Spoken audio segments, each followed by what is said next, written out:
Muy buenas tardes nuevamente aquí en el Diván del Mundo.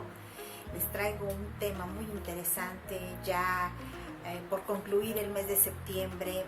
Ya hablamos de la comida, ya hablamos de algunas heroínas, hablamos de temas muy interesantes con respecto a México, pero pues muchos de nosotros los mexicanos sabemos del grito de independencia, de todo lo que se dio para que lográramos este país libre, pero hoy quiero de alguna manera llevarlos a la conclusión o casi al final o el inicio de lo que iba a ser ya México, trayéndoles este tema de Agustín de Iturbide. Que no lo crean, Agustín de Iturbide fue un militar que luchaba en contra de todos estos héroes, de todos ellos. Incluso llegó a vencer a Morelos en Valladolid en una batalla. Agustín de Iturbide. ¿Pero quién es Agustín de Iturbide? Bueno, Agustín de Iturbide, su nombre es Agustín Cosme Damián de Iturbide y Arámbaro, conocido como Agustín de Iturbide, y que nace el 27 de septiembre de 1783 en México, en lo que es Valladolid, lo que es Michoacán ahora, y muere el 19 de julio de 1824. Bueno, este hombre, aunque ustedes no lo crean, fue un hombre cruel, perverso, malo, o sea, para los insurgentes, obviamente. Era un hombre que le dio batalla a todos, un hombre muy adiestrado, muy bueno en lo que hacía, defendiendo los intereses de la corona de España. Sin embargo, era un hombre muy inteligente. Aún se le consideraba que era un hombre bastante manipulador, por decirlo así, pero tenía una capacidad política increíble. Tanto así que aun cuando los insurgentes, en este caso Vicente Guerrero, que era uno de los, digámosle así, era una de sus metas, de las metas de Agustín de Iturbide, de derrotarlo.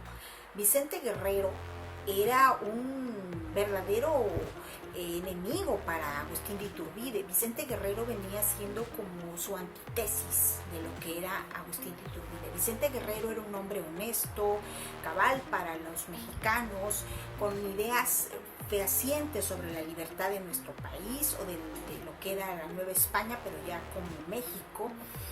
Y vio a Agustín de Iturbide que con él no iba a poder. Pero más que nada, Agustín de Iturbide dijo: ¿por qué mejor esta guerra no la ganó o no se gana de manera política?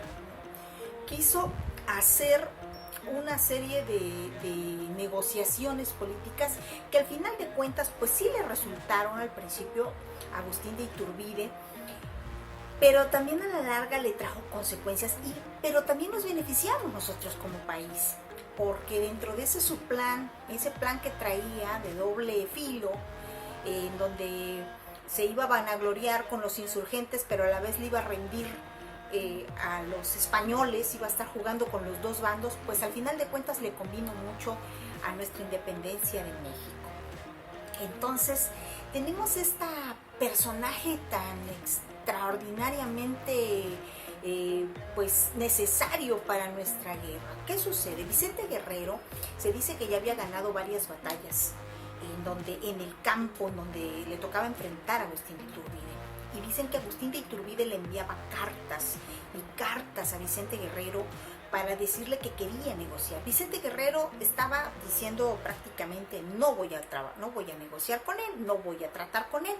Pero también veía a Vicente Guerrero pues que había mucha sangre derramada y pues de alguna manera el dinero, los recursos también eran fuertes, y ya México estaba en una situación de crisis porque pues la guerra genera pues una situación económica deficiente, porque estás aplicando dinero para los que pelean, pero también pues se para todo, ¿no? Se para comercio, se para todo lo que tiene que ver con el crecimiento económico. Entonces, pues Vicente Guerrero, en una de esas cartas, como este señor Agustín de Iturbide era muy bueno hablando, era una persona muy diplomático para hablar, pues lo logra convencer de que necesitaban hablar.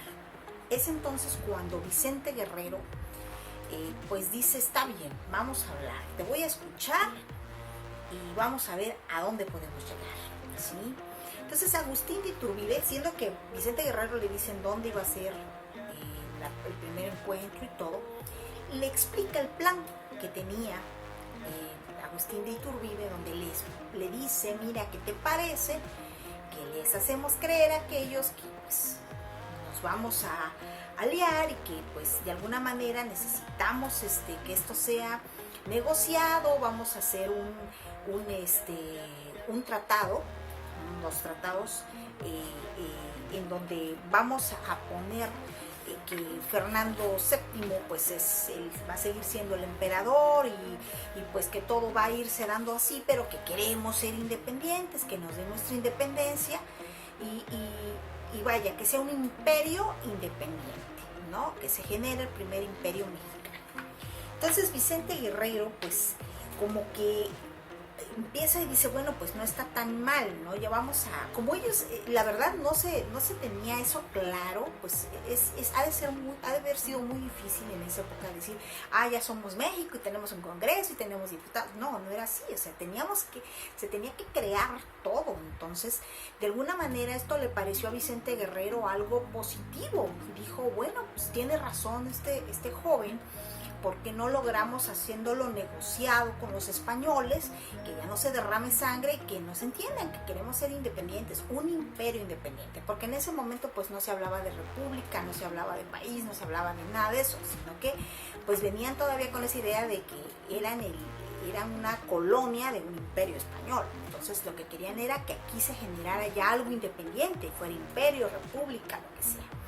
Entonces Agustín de Iturbide convence a Vicente Guerrero para que él fuera el primer comandante en jefe, tomando en cuenta que él conocía a esos españoles con quienes iba a tratar. Y Vicente Guerrero, pues un hombre muy humilde, muy sencillo, con una gran capacidad militar también y preparado, porque no vamos a decir que era un ignorante, era una persona preparada, y dijo, bueno, se me hace positivo, ya no muere tanta gente y logramos algo por México, podríamos parar esto.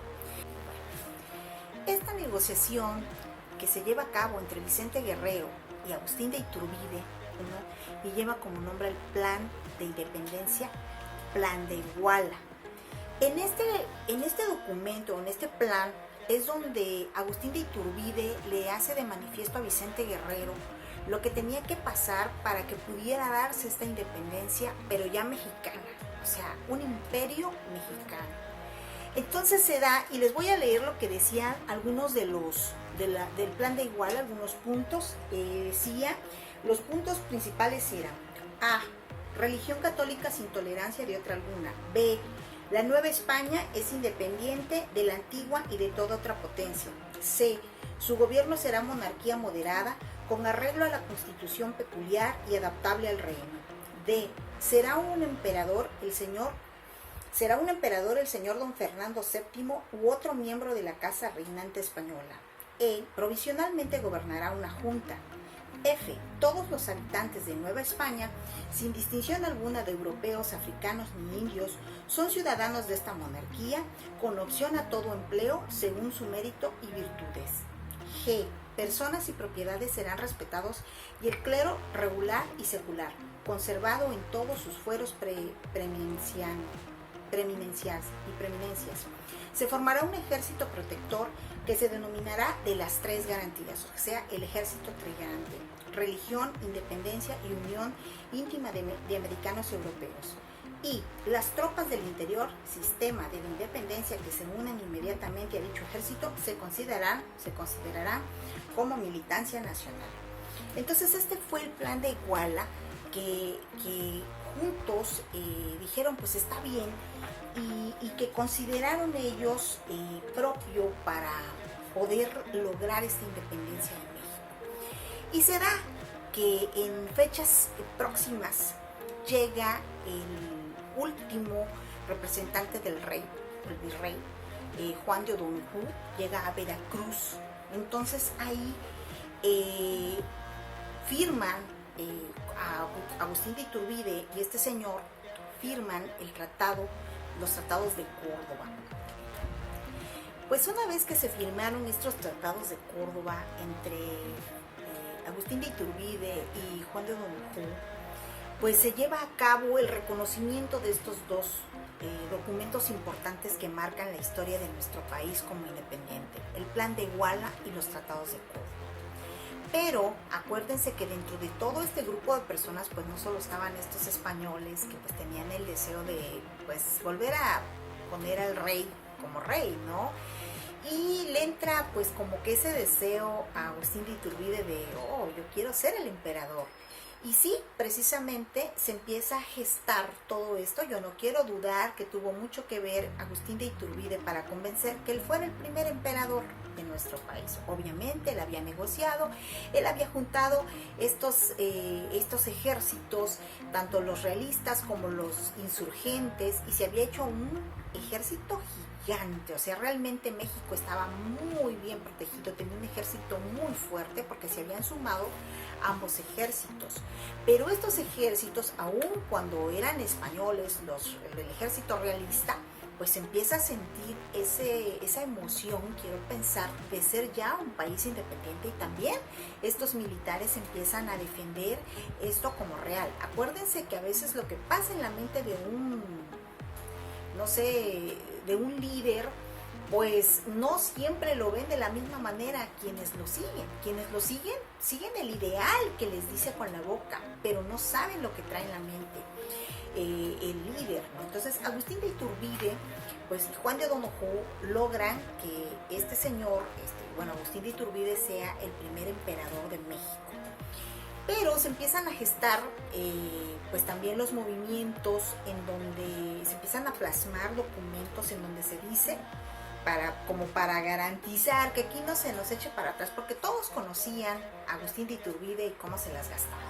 Entonces empiezan y ponen documentos en donde dicen: aquellos que violen estos tratados de Córdoba, donde se reconoce la independencia de México, donde se reconoce el ejército trigarante como el defensor de la patria, aquel que ponga en duda cualquiera de estos puntos del Tratado de Córdoba, el Plan de Iguala, se le denominará traidor a la patria o traidor al nuevo imperio mexicano, ¿no? Entonces quedó asentado. ¿Y por qué les digo esto? Porque viene algo importante más adelante, que fue lo que marcó la muerte de Agustín de Iturbide. Se empiezan a instaurar congresos. Entonces se empieza a generar los primeros 100 miembros del Congreso, y pues ellos empiezan a tratar de gestar, pues así con la inexperiencia que tenían, pues cometían errores grandes y cosas fatales, pero pues eran inicios de nuestro país. Es obvio que pues tenían que regarla, porque pues ellos no sabían cómo llevar un país. O sea, era diferente a seguir una estructura, a seguir lineamientos ya establecidos, a crear tus propios lineamientos ya como un país independiente, ya fuera imperio o el tipo de gobierno que tú tuvieras. Entonces se empiezan a gestar, y Agustín de Iturbide muy inteligentemente empieza a generar también que su ejército fuera más fuerte. Empieza a generar ejército de caballería, ejército de infantería, empieza a ser un ejército grandísimo. Pero cuando lo coronan, pues viene la coronación y todo, y pues como que empieza otra vez a subir y empieza a darse cuenta que el hecho de que ya fuera un imperio independiente, pues de alguna manera, pues él ya no tendría ese respaldo de dónde agarrarse por un dado caso de que lo quisieran sacar, porque él como que ya llevaba miras de ser emperador permanente.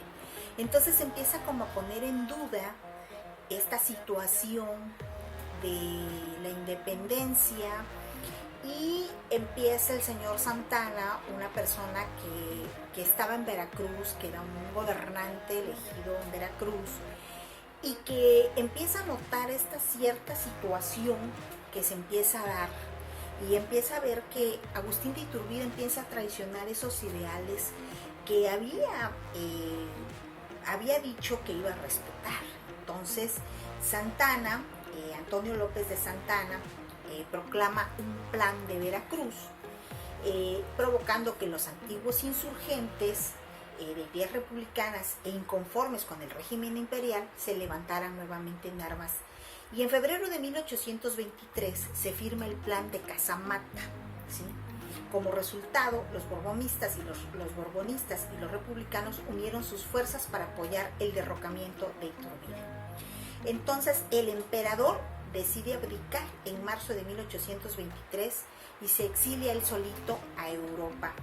Durante su ausencia, el Congreso mexicano, previamente reinstalado por Agustín I, lo declaró traidor y fuera de la ley en caso de que se presentara. Ahí ¿se acuerdan de aquella frase que les dije? Que todo aquel que violara cualquier lineamiento del Plan de Iguala, plan de los tratados de Córdoba, pues era traidor. Pero ya con este Plan de Veracruz, pues ya se afirma esto de que cualquier persona que quiera generar un movimiento que los llevara al antiguo régimen español, pues ya era traidor a la patria y tendría que morir por fusilamiento. ¿A qué se da esto? Bueno, se dice que Agustín de Iturbide, ya estando en el exilio, pues como que él al final de cuentas era criollo, él había nacido aquí, en esta América, en este lado, y de alguna manera él sentía esa nostalgia de que pues él era de aquí y que traicionó esta gente, porque muy en el fondo yo siento que él sabía que él era debió haber sido parte de este movimiento por el bien de todos, y pues también se entiende que pues él fue preparado para servirle a los realistas, a los reyes, ¿no? Sin embargo, él se entera estando allá en Europa que se estaban armando, que España estaba generando un ejército para venir otra vez a conquistar a España, a la Nueva España o a México, pues en este caso. Entonces, él sin saber que ya existía, digamos, le hacía una orden de aprehensión, digámoslo así. Él no sabía que ya existía en su contra una orden por traición a la patria, viaja y llega a México para prevenirlos, pero ahí es cuando él es aprehendido, ¿sí? Y es fusilado. Entonces, pues desgraciadamente esa es la historia de Agustín de Iturbide, un personaje muy necesario para México, que muchos historiadores, ahorita que estoy leyendo la historia de México en este libro muy interesante, fascinante, pues dicen, tenía que estar aquí la mano de Dios, porque a pesar de que fueron muchas coincidencias que se fueron dando, todas fueron en beneficio para que México fuera independiente. Fueron sucesos en los que pues México tuvo que pasar, esos fueron sus inicios, y fue muy interesante. Y algo muy curioso, en 1838 sus restos mortales fueron trasladados a la Ciudad de México e inhumados con honores en la capilla de San Felipe de Jesús en la Catedral Metropolitana, donde se exhiben en una urna de cristal. Su nombre, en asociación con la bandera nacional, fue conservado durante mucho tiempo en una estrofa de la letra original del Himno Nacional de México, la cual fue suprimida en 1943. Paradójicamente, el sable que utilizó Iturbide durante el desfile de la entrada del ejército trigarante a la Ciudad de México fue colocado en el Salón del Congreso junto con los nombres escritos en letras de oro de los insurgentes a quienes él mismo había combatido. ¿Se dan cuenta de esta situación de nuestra historia? ¡Qué irónico! ¿Cómo es posible que aquel que combatió a estos que todos estaban muertos, pues están en el mismo lugar y se les venera de la misma manera? Porque de alguna manera, pues todos tuvieron que ver con esta independencia de México. Yo nada más quería llegar a esta conclusión porque pues empezamos con el grito de independencia. Pero ¿dónde acaba ese grito de independencia? Ese deseo de libertad, ese deseo de justicia, de igualdad, porque acuérdense que aquí habían muchas castas étnicas, de muchos tipos, había esclavitud, había segregación, pero México aún sigue batallando en el sobrellevar este país de la mejor manera posible, y se está tratando de reconstruir todo lo que está resquebrajado y todas esas promesas incumplidas, pues están tratando de que día a día pues se cumplan con la sociedad. Pero bueno, ese grito de independencia de alguna manera concluye en esta parte de Agustín de Iturbide que yo quería traerles para que ustedes sepan de nuestra historia. Si pudiéramos investigar más de nuestros héroes, nos llevaríamos sorpresas impresionantes, ¿no? Sobre nuestros héroes. Algo que era importante sobre Agustín de Iturbide, se dice que era un hombre muy guapo, que las muchachas lo seguían. Era algo que yo quería comentarles, porque a veces uno no sabe cómo eran nuestros héroes, a veces los pintan a todos feos, a lo mejor no eran tan feos, ¿no? Y algunos los pintan bonitos y a lo mejor no eran tan bonitos, ¿no? Entonces se dice que Agustín de Iturbide atraía, era un sociópata, por decirlo así, era atractivo, y eso de alguna manera lo hacía fácilmente sociable y un gran negociador. Era un hombre que traía el don de la diplomacia, y tal vez fue el primer diplomático que tuvo México, fue Agustín de Iturbide, y creo que se le puede agradecer que gracias a que él hizo ese pacto con Vicente Guerrero, otro gran caudillo al que todo el mundo respetaba, y un hombre, dicen que era un hombre honesto, humilde, un gran hombre. Este señor pues vio la posibilidad de ya no sacrificar tanta sangre de mexicanos, indígenas, de gente que estaba luchando y que veía que era innecesario. Entonces también fue un buen punto por parte de Vicente Guerrero, un gran visionario. En su humildad logró que pues México lograra su independencia de la mejor manera. Y pues bueno, este fue el programa, fue corto, pero quería traerles este tema interesante de Agustín de Iturbide.